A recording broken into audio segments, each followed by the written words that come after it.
Hey everyone, welcome to another episode of The Shot with Cosmos the Cosmos. Cheers to the Winter Solstice.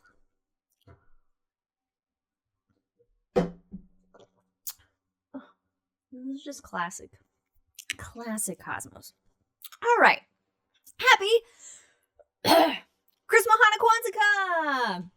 That's right, it's that time of year, it's getting cold outside, light a fire, put the space heater on, snuggle up under a blanket with some hot cocoa with friends and family. The winter solstice is the official beginning of winter. It is the one day of the year with the longest night and the shortest day, although the day comes before the night, just saying. Sometimes it's known as midwinter. It's also sometimes known as the longest day. It's also sometimes known as the shortest night. So we're really creative with it. But human beings have observed the winter solstice for quite a long time, and different cultures around the world actually have sort of their own unique celebrations for it. So let's go back in time. So the winter solstice has actually been celebrated or practiced or observed, I should say, for a really long-ass time. That is the technical scientific term for that, a long-ass time. In fact, according to Wikipedia, so, bear with me, but there's evidence suggesting that the Neolithic period, so that's like the early Stone Age, people during this time observed the winter solstice, or they noticed the winter solstice. And that's because around this time is when, we get a thing called agriculture. We figured out as a species that, hey, we can grow crops, which means we don't have to be nomadic anymore.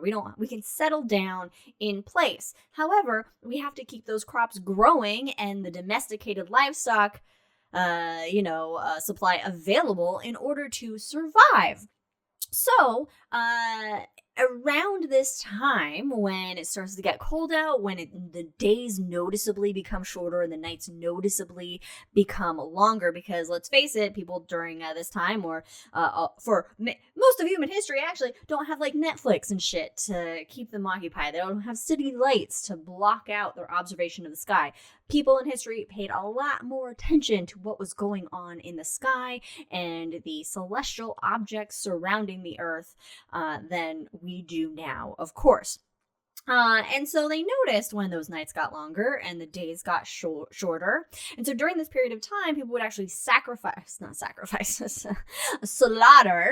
more animals in order to keep more meat and food supply through the winter to feed the people, rather than having more mouths to feed with animals, and when crops aren't necessarily plentiful at this time and they have to use up their crop storages and whatnot.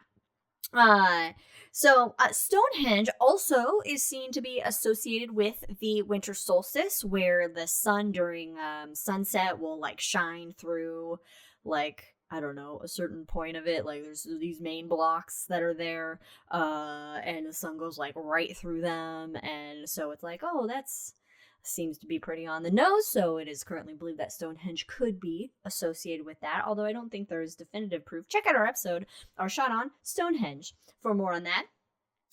Ancient Rome was, of course, very notable for celebrating the winter solstice. It kind of went along with the Saturnalia festival of this time, which was a week-long celebration of feasts and just really a lot of just hedonistic behavior. But the winter solstice was celebrated on December 25th, and this was enacted by Emperor Aurelian in 274 AD, and he made it the birthday of the sun. And that's because after the winter solstice, the day of the winter solstice, it's almost as if the sun begins anew. The days start to become a little bit longer, and the nights start to become a little bit shorter. So it's like a refreshing of the sun or its birthday. But more people around the world have celebrated different things for the winter solstice or around this winter solstice time throughout history. To name some of them here, we have the Northern Germanic people. They celebrate Yule on December 25th. And this was a feast that was hosted by the Norwegian king Håkon the Good from 920 to 961 CE. In Iran, they celebrate Yalda Night, which is one of like the oldest Iranian traditions. And so like everybody in the family goes to like the eldest's house, the eldest member of the family's house, and they eat, drink, and be merry, or they eat, drink, and recite poetry. But it sounds like a pleasant night. Of course, here in America, we celebrate extreme capitalism with just a splash of Christian persecution. But something I found an interesting kind of a niche celebration was in Brighton, England. They have something called the Burning of the Clocks.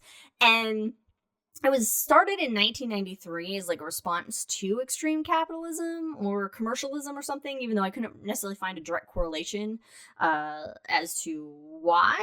But they have like this parade and celebration with costumes that are made from like willow canes and tissue paper, and all the costumes and decorations and lanterns have like clock faces on them. And then at the end they have like a big bonfire where they light all these like paper lanterns and have fireworks and stuff. So I just thought that was like a random interesting tradition to have at the end of the year.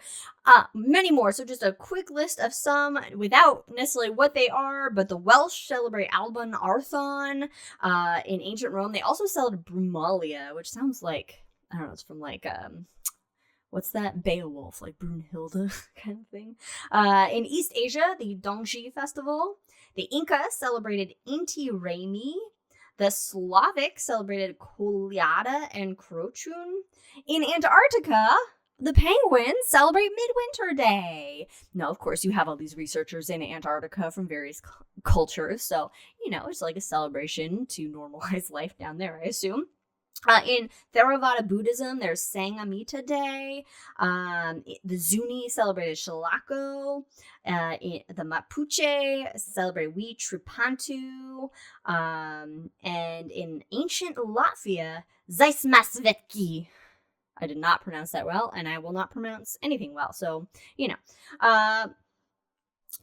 but like, what is actually happening? Of course, as we've talked about many times before on the show, the reason for the seasons is the Earth tilt, and the winter solstice is when the Earth is giving maximum effort on its tilt. It has maximum tilt away from the sun in the northern hemisphere and maximum tilt closer to the sun in the southern hemisphere. So in the northern hemisphere, we are celebrating the winter solstice, and in the southern hemisphere, they're celebrating the summer solstice, and then vice versa later on in the year.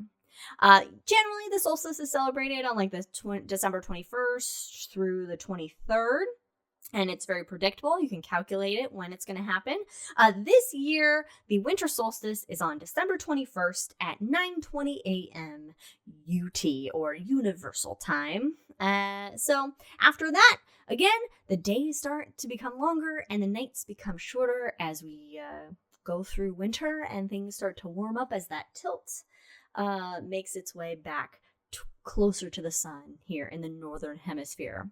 So, since it's the season, get with friends and family, light some fires, not anything on fire, just like in a fireplace or, in a fire pit or something. Grab some hot cocoa and just celebrate the year and your loved ones. And I hope everyone looks to a bright future. Cheers, everyone. Thank you for joining us. Happy winter solstice, and we'll see you next time. Follow us on all the things. Bye.